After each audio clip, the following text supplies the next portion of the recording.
Hare Krishna, Hare Krishna, Krishna Krishna, Hare Hare Rama, Rama Rama, Hare Hare, Hare Krishna, Hare Krishna, Rama Rama, Hare Hare, Krishna Krishna, Hare Rama, Rama Rama, Hare Hare,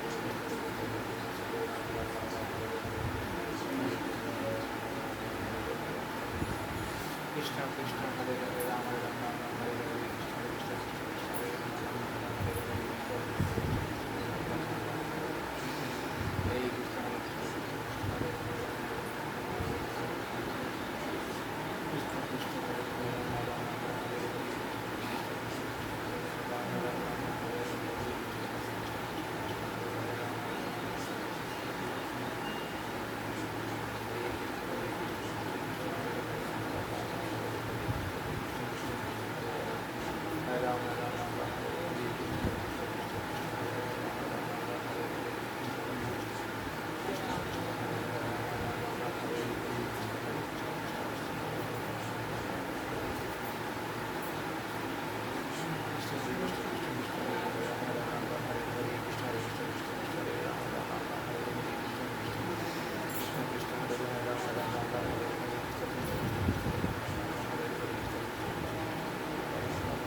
जय राधा माधव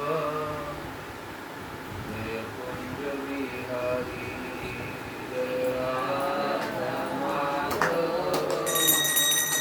जय कुंज बिहारी जय राधा माधव जय कुंज बिहारी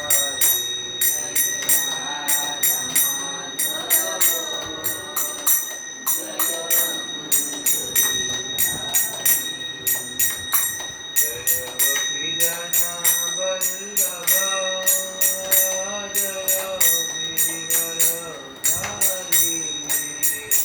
जय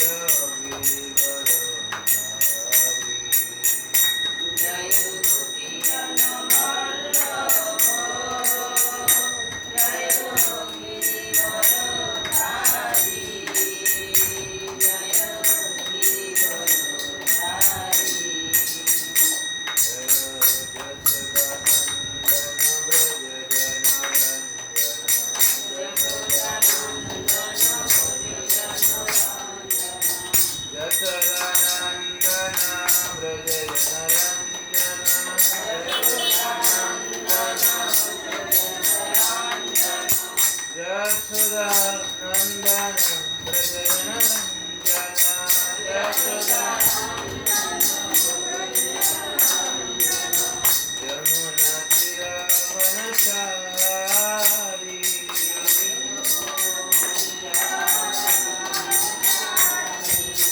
यमुना तीरवनचारी जय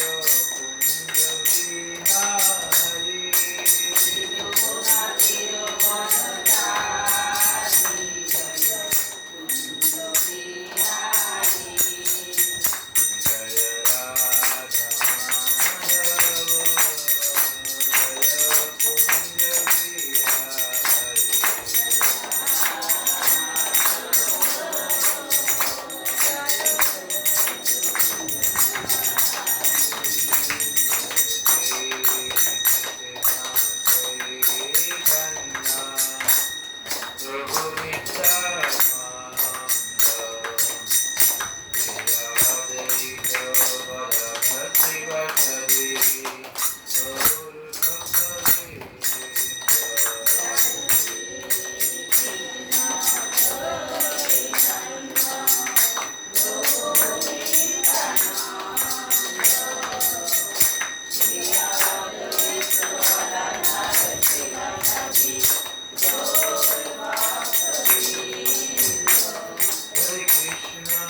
जय पावन महाराज की अनंत कोटि वैष्णव वृंद की जय पुरुषोत्तम व्रत की पुरुषोत्तम मास की जय जय जय गुरु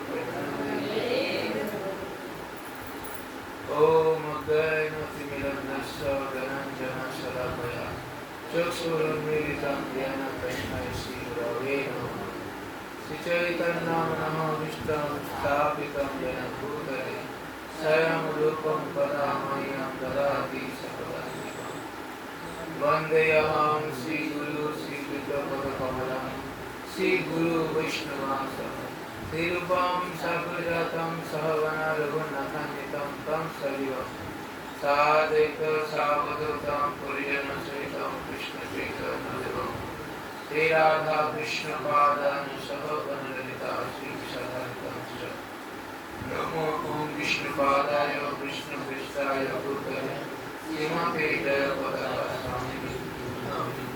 नमो आचार्यपादाय निताय कृपादाय गौरपादाय जगन्नाथाय नमो विष्णुपादाय कृष्णपृष्ठाय भूतले श्रीमते भक्तिवेदान्त स्वामी नमस्ते सरस्वती देवी गौरवाणी प्रचारिणे निर्विशेष शून्यवादी पश्चात्देशतारिणे वञ्चाकल्पतरुभ्यश्च कृपासिन्धुभ्यो एव च पतितानां पावनेभ्यो वैष्णवेभ्यो नमः पञ्चतत्त्वात्मकं कृष्णं भक्तरूपं स्वरूपकं भक्तावतारं भक्तात्मं नमामि भक्तजगद्गुरुं नीलाचलनिवासाय नित्याय परमात्मने वरभद्रं सुभद्राभं जगन्नाथाय ते नमः हे कृष्ण करुणा सिंधु दीनबंधु जगत्पते गोपेश गोपिकाकांत राधाकांत तप्त कांचन गौरांगी राधे वृंदावनेश्वरी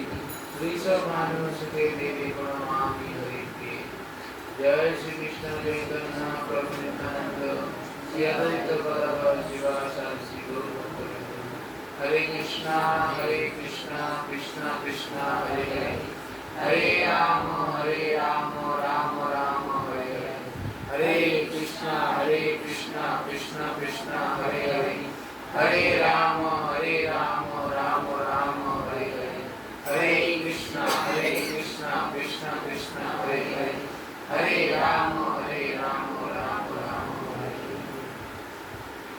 ओम नमो भगवते वासुदेवाय ओम नमो भगवते वासुदेवाय ओम नमो भगवते वासुदेवाय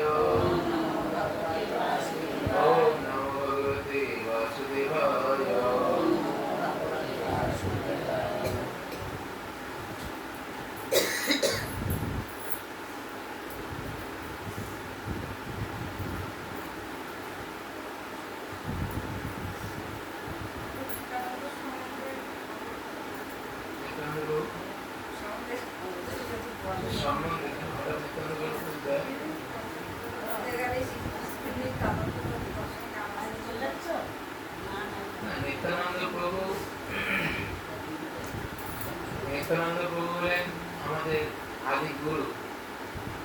শচীসূত হইল সেই ব্রজেন্দ্র নন্দন, বলরাম হইল নিতাই। ব্যাকুল যুগে যিনি বলরাম ছিলেন সেই বলরাম হল শেষ নাম, ভগবানের শেষ নাম। যেই নাগের উপর শয়ন করে ভগবান সদা সর্বদা বিরাজ করে। তো সেই যেই লক্ষণ সেই বলরাম সেই কলিযুগে নিত্যানন্দ প্রভু পেয়েছিলেন, যিনি আমাদের আদিগুরু। কেন আদিগুরু বলা হচ্ছে? এই নিত্যানন্দ প্রভু জগাই আর মাদাইয়ের মতো পাষণ্ডীকে যখন চৈতন্য মহাপ্রভুর কাছ থেকে ভগবত নাম প্রচার করবার দায়িত্ব প্রাপ্ত হলেন। শুনো শুনো নিত্যানন্দ, শুনো হরিদাস, সর্বত্র আমার আজ্ঞা করো প্রকাশ। এই যে যখন এই আজ্ঞাটা যখন নিত্যানন্দ প্রভু দিলেন, তখন আর এক মুহূর্তের জন্য নিত্যানন্দ প্রভু আর ঘরে থাকেন।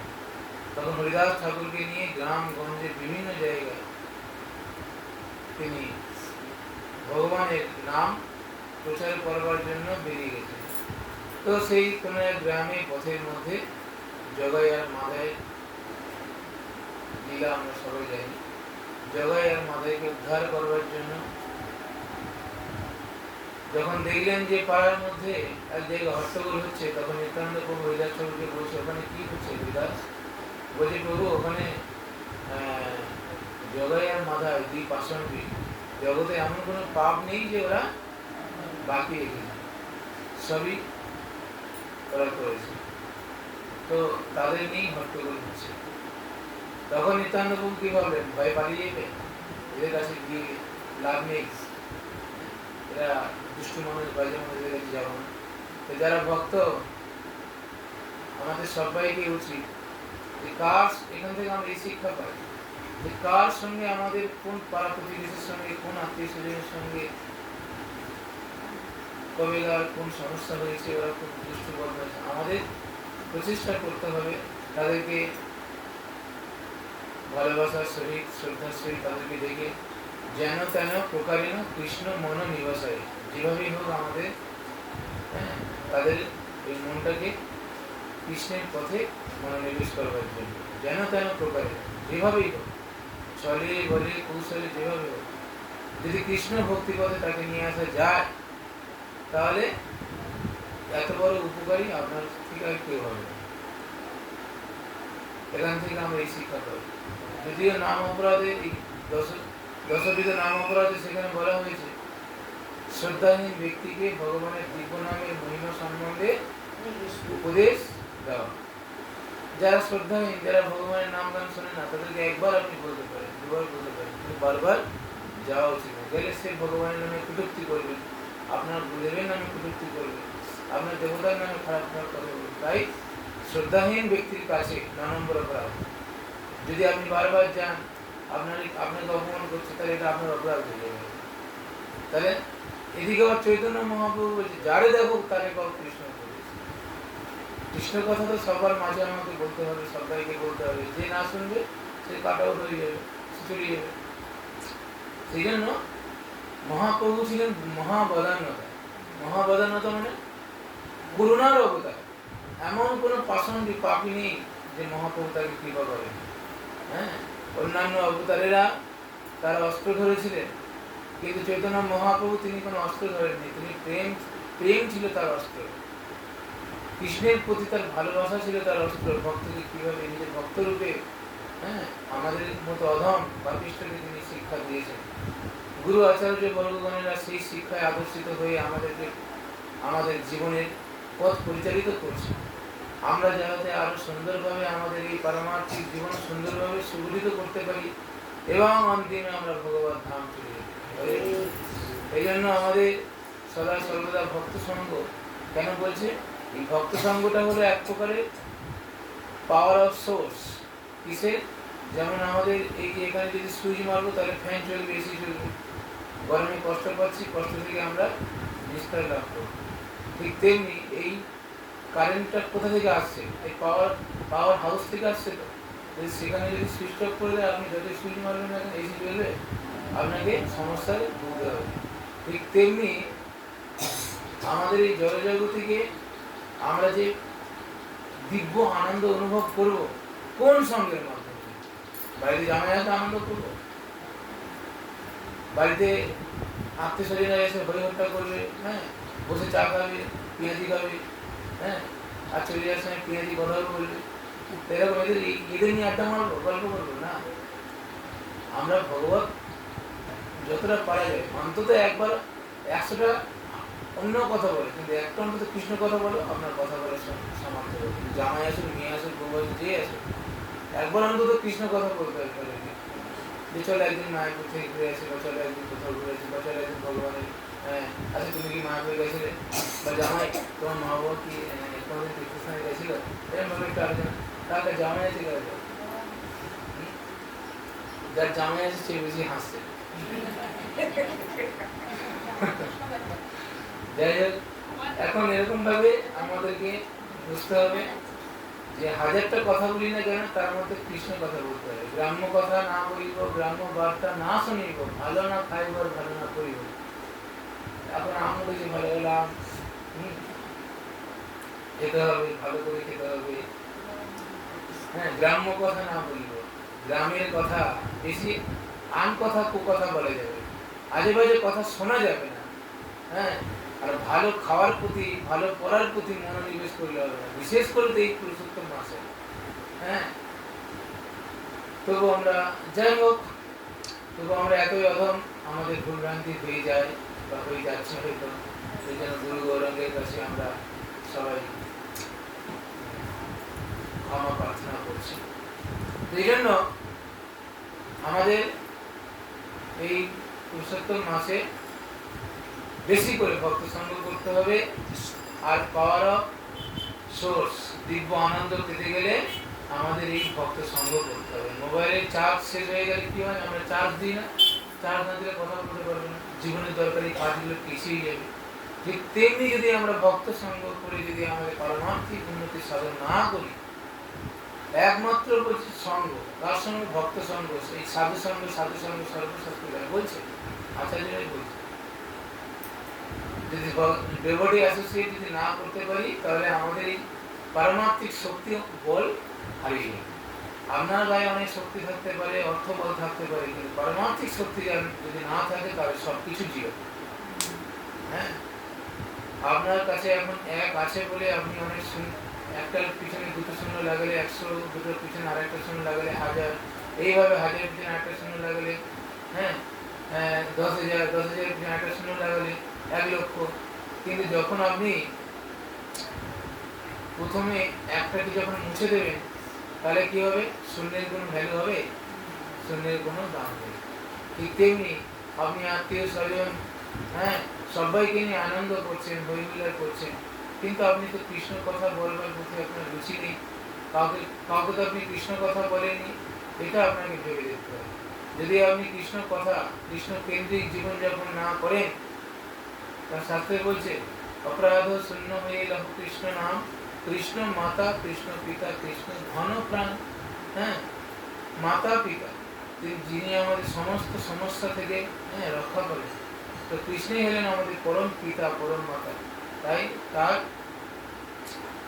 তো এই সমস্ত কৃষ্ণ মহিমা, কৃষ্ণ লীলা প্রচার করবার জন্য দায়িত্বপ্রাপ্ত নিয়েছিলেন, দায়িত্বভার দিয়েছিলেন নিত্যানন্দ প্রভুকে।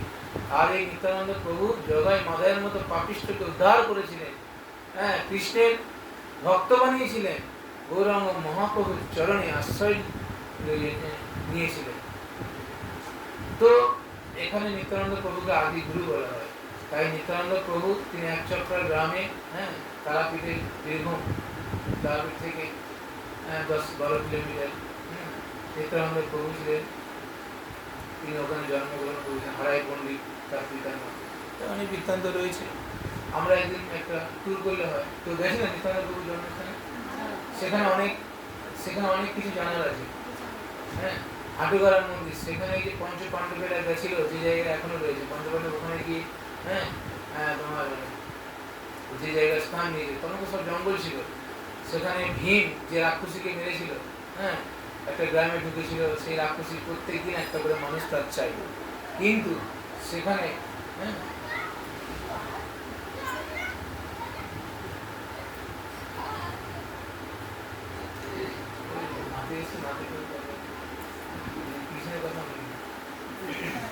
তো এদিকে যে কি কি বেশ রাক্ষসীদের নাম, যাই হোক সেই হিড়িম্বাকে তো বিয়ে করেছিল,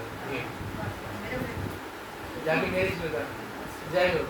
তো সেই যে প্রতিদিন একটা করে মানুষ খাবে, কিন্তু তাকে ভীম দিয়ে তাকে হত্যা করেছিল সেই রাক্ষসীদেরকে। তো সেই জায়গা এখনো রয়েছে। তারপর হাটুগাড়া মন্দির, নিত্যানন্দ প্রভুর মা বলেছিলেন আমি 7 সমুদ্রে স্নান করতে যাবো, তীর্থ ভ্রমণ করতে যাবো।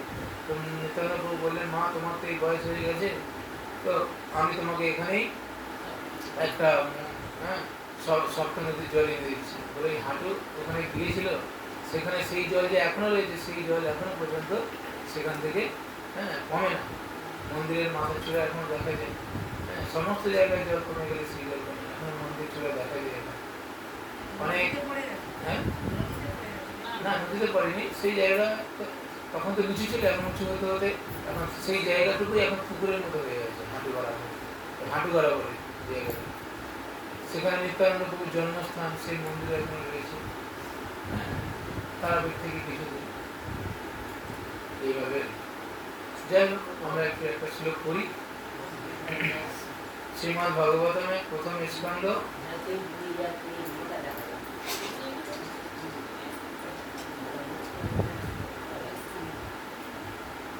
শ্লোক নম্বর 18 বলুন। প্রতিক্রিয়া ন যস্য ইহ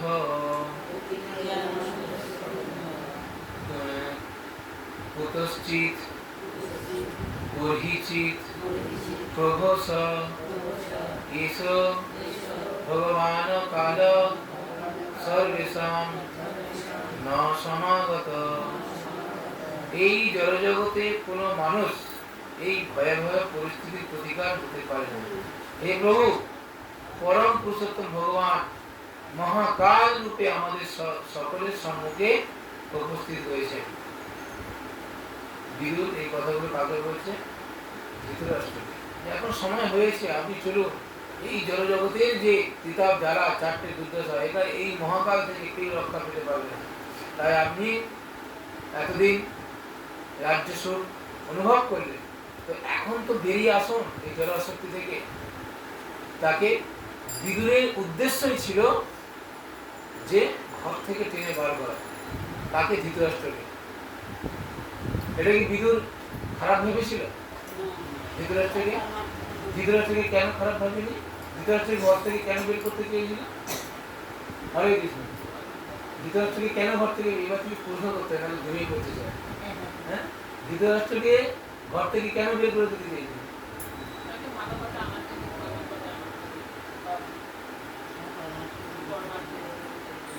হ্যাঁ, সে যাতে তার, সেটা ওটা ভাবেনি। হ্যাঁ, ওটা তো ছিল, কিন্তু জড়জগতের যে দুঃখ দুর্দশা, জড়জগতের যে ভবিষ্যতে আগত যে ভয়ঙ্কর, কারণ সে দাপর যুগ শেষার্ধ, কলিযুগ করছে।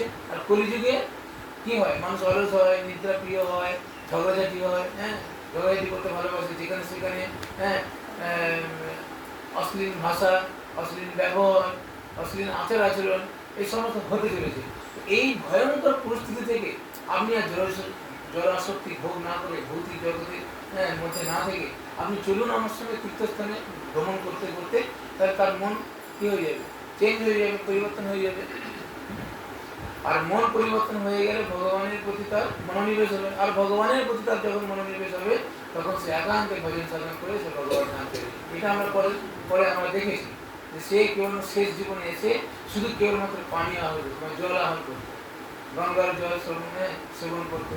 এইভাবে সে যতদিন দেয়। তারপরে যখন সে তার মৃত্যু হলো, সেই চিতাতেই গান্ধারীও তার সঙ্গে সঙ্গে প্রবেশ করে। সেই জন্য সতীদাহ প্রথা আগে চালু ছিল। এই জন্য যে সমস্ত রমণী, এটা খুব পুণ্যের কাজ যে স্বামীর সঙ্গে চলে যাবে, কিন্তু এখন কেউ কি যাবে? তুমি যাচ্ছে, যাও, আমি পরে লাইন দেখে নেব। ওটাই তো পুণ্যের কাজ। তবে এটা আগে মানুষ কি করতো, এটা আমার ব্যক্তিগত ধারণা। আগে রাজা রামমোহন রায়ের আমলে এই সতীদাহ প্রথাটা ছিল। ব্রাহ্মণেরা জোর করে করে মেয়েদেরকে, তার ইচ্ছা ছিল না, কিন্তু পুণ্য তখনই হবে যদি কেউ সদিচ্ছায় স্বইচ্ছায়। কাউকে জোর করে এনে আগুনে দিয়ে দেওয়া, হ্যাঁ, ব্রাহ্মণদের ওটা গোলামি ছিল। হ্যাঁ, ওটা ছিল। এই কথাগুলো রাজা রামমোহন রায় বন্ধ করেছিলেন। তো যাই হোক, তো এই জন্য যারা স্বইচ্ছায়, যেমন কোনো পশুকেও হিসাব মতো বলি দেওয়া যায় না। আর যদি কেউ বলি দেয়, শাস্ত্রে বলা হয়েছে বলি দেওয়ার কথা, কিন্তু সেই প্রাণীকে যথাযথভাবে তাকে পূজা অর্চনা করে এবং সেই পশুর কাছে অনুমতি নিতে হতো এবং তারা বুঝতে পারবে। কিন্তু এখন বর্তমানে যেসব বলি হচ্ছে বা হচ্ছে, এগুলো ঠিক নয়, ভুল পথে। এই তো কিছুদিন আগে কোনো জায়গায় বলছিল নাকি কোরআনে কেউ কুরবানির কথা বলা হয়েছে, যে শুধু গরুকে কুরবানি দেবে এমন তো নয়, পশুর কথা, যে কোনো পশু হতে পারে। তাহলে গরুকে কেন তোমরা হত্যা করছো? গরুর প্রতি তোমরা কেন অন্যায় করছো? যে গোমাতাকে পুরো হিন্দু সমাজ, পুরো সনাতনী সমাজ যে গোমাতাকে মা হিসাবে দর্শন করছে, তুমি সেই মাকে তো হত্যা করতে পারো না। আজকে তারই প্রতিবাদে বিজেপি সরকার বারণ করেছে যে কোনো কোরবানি করা যাবে না। হ্যাঁ, কিন্তু 14 বছর বয়সে যদি কোনো গরুর হয়, হ্যাঁ, অনেক পরীক্ষা নিরীক্ষা হবে, যদি কোনো পশু ডাক্তার বলে হ্যাঁ হত্যা করে যায়, তাহলে করে যায়। তো এখন কে গরুর জন্য সার্টিফিকেট দেবে? অত প্রোটোকল মানতে গেলে তার মানে কুরবানি বন্ধ করতে চেয়েছে বিজেপি সরকার। তাহলে এটা আমরা খুব সুখবর যে ভালো যে একটা সরকার, হ্যাঁ, ওদের আগে তো কিছু এসে যায় না। এটা হিন্দু রাষ্ট্র, হ্যাঁ, এটা সনাতনের রাগ করলে ওসব প্রকৃত সরকারের এটা দেখানো উচিত না। গোমাতাকে আমাদের, হ্যাঁ, রক্ষা করতে হবে, গোমাতা রক্ষা করতে হবে, এটা আমাদের শেষ। আমরা দেখি, আমরা একদিন একটা গোমাতা এনে আমরা পূজা করলে হয়, হ্যাঁ, গোমাতা এনে পূজা করবো, কিভাবে কি প্রসিডিউর আছে আমার প্রভুদের কাছ থেকে শুনে নিই। গো উৎসব, আমরা একটা উৎসব করবো, গো উৎসব। পাওয়া যায়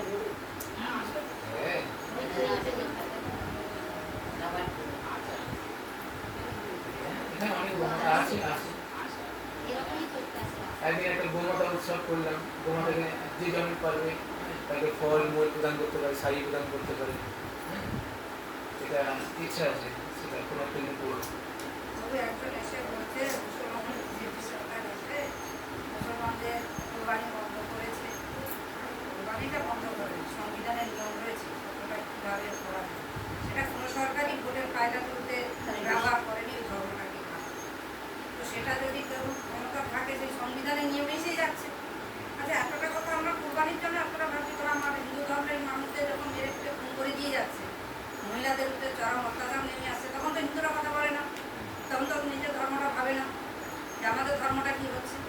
তাহলে কোরবানির জন্য এত মাথা ব্যথা হচ্ছে না। না না, সেটা নয়, আমি সেটা নয়, সেটাই ভাব যে আমার ধর্মটা কোথায় যাচ্ছে, আমরা কি করছি, আমাদের ধর্মের জন্য কি ভাবছি, আমাদের ধর্মের জন্য ভাবছি না, ওদের কোরবানি যেন ভাবছি। হ্যাঁ, এইভাবে যখন কেউ কিছু বলবে এইভাবে উত্তর দিতে হবে সবাইকে। সবাই একটা শুনে মরলা, ওরকম হলে হবে। হিন্দু ধর্ম এটা খুব, হ্যাঁ, এই হিন্দু জাতিটা আমাদের মধ্যে সেই রক্ত বইছে। আমাদের কোন গোত্র আগে দেখতে হবে, আপনার কি গোত্র? সরকারের গোত্র আছে, কাশ্যপ গোত্র, সান্ডিল্য গোত্র। এই যে গোত্র যদি আমরা বিচার করি না, আমাদের অনেক বড় বংশ, বিশাল বড় বংশ। এগুলো সব ভগবানের সৃষ্টি। এই সমস্ত ঋষিমুনিরা, হ্যাঁ, ব্রহ্মার সৃষ্টি, সেই ঋষির বংশধর আমরা। সুতরাং আমাদের ধর্মটাকে রক্ষা করতে হবে। অন্য ধর্ম, এই যে মুসলমান ধর্ম 1400 বছর আগে এসেছে, শাস্ত্রের মানে আচার্যরা বলছে যে মুসলমান ধর্ম 1400 বছর আগে এসছে, খ্রিস্টান ধর্ম 2000 আগে বছর এসছে, হিন্দু ধর্ম সিন্ধু সভ্যতার আমল থেকে এসেছে, হিন্দু সভ্যতা মানে হিন্দু ধর্ম। আর সনাতন ধর্ম একমাত্র বৈদিক শাস্ত্র, হ্যাঁ, বৈদিক শাস্ত্র মানে বেদ যেদিন থেকে সনাতন ধর্ম সেদিন থেকে এসেছে। এরকম সাধারণ বহুত প্রাচীন ধর্ম যদি থাকে সনাতন ধর্ম, অনেক পরে মুসলমান ধর্ম, খ্রিস্টান ধর্ম, হিন্দু ধর্মে পরে এসে, মানে এদের থেকে আবার সব থেকে পুরনো হিন্দু। তাই বলা হয় হিন্দু সনাতনী। সেজন্য বলা হয় হিন্দু সনাতনী আমরা। কেন হিন্দু সর্বপ্রথম যদি সনাতন যদি ধর্ম থাকে সেটা সনাতন ধর্ম, তারপর যদি কোনো ধর্ম উদ্ভব হয় সেটা হিন্দু ধর্ম, তারপর সেই হিন্দু ধর্ম থেকে আস্তে আস্তে বিভিন্ন ধর্ম ছড়িয়ে গেছে, খ্রিস্টান ধর্ম, মুসলিম ধর্ম, জৈন ধর্ম, বুদ্ধ ধর্ম, এইসব ছড়িয়ে গেছে। বৌদ্ধ ধর্ম অনেক পরে এসেছে। যখন মানুষ বেশি একে অপরের প্রতি হিংসাত্মক হয়ে গেল, পশু শিকার করছে, একে অপরের কথা শুনছে না, তখন ভগবান বুদ্ধ যদায় যদায় ধর্মস্থ গ্লানি ভগবতী ভারত, ভগবান যুগে যুগে অবতীর্ণ হয়।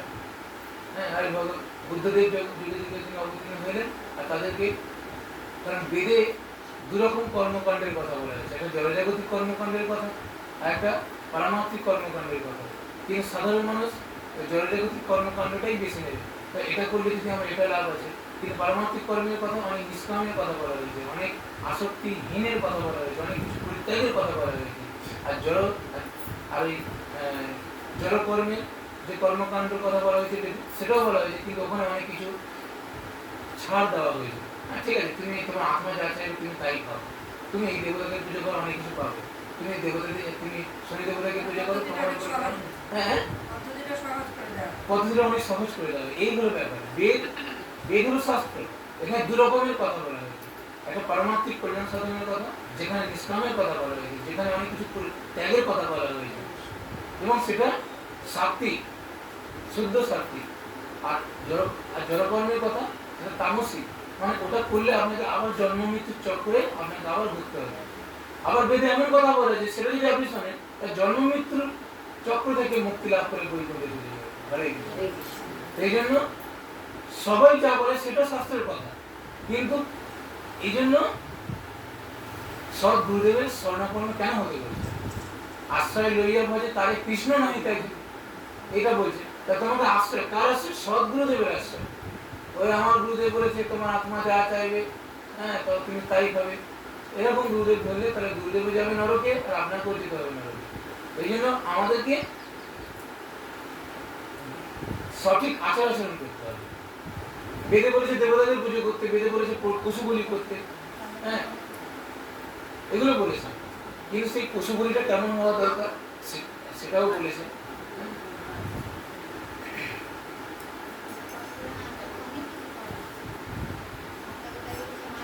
আর একটা শ্লোক আমরা বলি, যেন চ এব অভিপন্ন অয়ং প্রাণৈ প্রিয়তমৈ ওপি জন সদ্য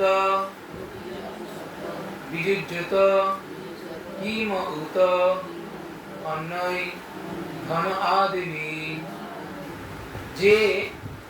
যেই মহাকালের দ্বারা প্রভাবগ্রস্ত হয় তাকে অবশ্যই তার সর্ব অপেক্ষা প্রিয় প্রাণী সমর্পণ করতে হয়, এবং ধন সম্পদ, মান মর্যাদা, সন্তান সন্ততি, জমি বাড়ি এসবের মতো অন্যান্য জিনিসের কথা বলার কি আছে? এই জগতে আমরা যতই আমাদের ধন সম্পদ থাকুক, হ্যাঁ, আমাদের গাড়ি বাড়ি থাকুক, এগুলো তো আমাদের একটা প্রিয়, কিন্তু প্রাণের চেয়েও কিন্তু সে প্রিয়, প্রাণের চেয়ে তো প্রিয় নয়। রাস্তায় যদি আপনি দেখেন যে রাস্তায় কোনো একজন ব্যক্তি সে মার্সিডিজ গাড়িতে করে আসছে, বড় দামি গাড়ি করে, পৃথিবীর যদি কোনো দামি গাড়ি থাকে এই সমস্ত গাড়িগুলো, মার্সিডিজ গাড়ি, বিএমডব্লিউ, যদি গাড়ি করে আস্তে আস্তে কারোর অ্যাক্সিডেন্ট হলো, তাহলে আপনি একজন সাধারণ মানুষ হয়ে আপনি দেখলেন অ্যাক্সিডেন্ট হয়েছে, আপনি কি গাড়িটাকে সারাবেন নাকি না লোকটাকে সারাবেন? কিন্তু লোকটার তো কোনো ভ্যালু নেই, লোকটার শরীরে যে, হ্যাঁ, কেবলমাত্র লোকটার, হ্যাঁ, রিসার্চ করে দেখা হয়েছে যে ওই লোকটার, হ্যাঁ, দাম মাত্র কত 206 টাকা না এরকম একটা দাম উঠেছিল, তাকে বিক্রি করা হয়েছিল, যখন তার হাড় মাংস এসব নিয়ে কিছু, তার শরীরে কি আছে? রক্ত, মাংস, মুচ, হ্যাঁ, এইসব দিয়ে তার শরীর তৈরি। কিন্তু আমরা সেই মানুষটাকে বাঁচানোর চেষ্টা করছি, কিন্তু গাড়িটার দাম কয়েক কোটি টাকা আর মানুষটার দাম মাত্র এইটুকু টাকা। তার সত্ত্বেও মানুষটাকে আমরা এখন বাঁচাতে যাচ্ছি কেন? মানুষের ভিতরে যে জিনিসটা, যে শক্তিটা রয়েছে সেটা অমূল্য। তাহলে আমাদের বুঝতে হবে যে এই ধন সম্পদ, গাড়ি বাড়ির চেয়ে যদি কোনো প্রিয় থাকে, সেটা হলো আমাদের হৃদয়ের প্রাণ শক্তি, জীবাত্মা, যেটা পরমেশ্বর ভগবানের একটা অংশ, সেটাকে বাঁচাতে হবে। আর সেটাকে বাঁচানোর জন্য কি করতে হবে? অবধারিত ভাবে ভক্ত সঙ্গের কথা বলা হয়েছে, বারবার এক কথা, শুধু ভক্ত সঙ্গ। ভক্ত সঙ্গ বলে কি হবে? চেতনা, হ্যাঁ, জাগ্রত হবে। চেতনা তাদেরই জাগ্রত হবে যারা অন্তত কমসে কম নাম জপের প্রতি যাদের মনোনিবেশ হয়েছে, ভগবানের নামের প্রতি, দীক্ষা নেওয়ার প্রতি সজাগ থাকতে হবে যে হ্যাঁ, আমাকে আবার দীক্ষা নিতে হবে, আর কতদিন এইভাবে চলবো, আর কতদিন এইভাবে খাওয়া দাওয়া করবো, আর কতদিন এইভাবে সংসার জীবনযাপন করবো, এবার তো দীক্ষা নেওয়ার প্রয়োজন। দীক্ষা না নিলে, দীক্ষা নিতেই হবে, বাধ্যবাধকতা নেই, দীক্ষা নিলে যে কি হবে সেটা আপনার জানার বাইরে, সেই জন্য দীক্ষাটা নেওয়া প্রয়োজন। হ্যাঁ, যে ঠাকুরের দীক্ষা নেন না কেন, দীক্ষা তখনই প্রকৃত ব্যবহার হবে, সল ব্যবহার হবে, যখন আপনি আপনাকে দেখে একজন হরে কৃষ্ণ বলবে, কপালে আপনার, হ্যাঁ, গোপাল মন্দির থাকবে, একটা তিলক থাকবে, গলায় সুন্দর একটা পন্থীর মালা থাকবে, হাতে জপের মালা থাকবে, মুখে সবসময় কৃষ্ণের কথা থাকবে, সেদিনই হলো বুঝতে হবে যে আপনি সদ্গুরুদেবের আশ্রয় নিয়েছেন। না হলে এইভাবেই চলতে হবে। হরে কৃষ্ণ কৃষ্ণ কৃষ্ণ হরে হরে, হরে রাম রাম রাম। জয় শ্রী প্রভুপাদ কি জয়, জয় প্রদীপ পাবন গুরুদেব কি। তাই গো প্রেমানন্দে হরি হরি বল।